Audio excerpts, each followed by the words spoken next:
Hi friends. So good afternoon.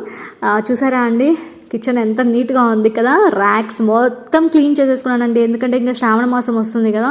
So 4వ తారీఖు అమావాస్య, ఇంకా 5వ తారీఖు నుంచి అయితే శ్రావణ మాసం స్టార్ట్ అవుతుంది. సో దట్ నేనైతే హౌస్ క్లీనింగ్ అనేది స్టార్ట్ చేశాను. సో సామాన్లు అన్నీ నీట్గా వాష్ చేసి తుడిచేసుకొని కబోర్డ్స్లో అంతా కూడా క్లీన్ చేసేసుకొని ఎక్కడ సామాన్లు అక్కడైతే మొత్తం సెట్ చేసి పెట్టేసుకున్నాను.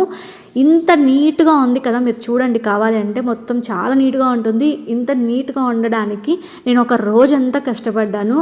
సో మార్నింగ్ 11 నుంచి నైట్ 10 వరకు కష్టపడితే ఈ రూమ్ వరకు మొత్తం నీట్గా ఉందన్నమాట.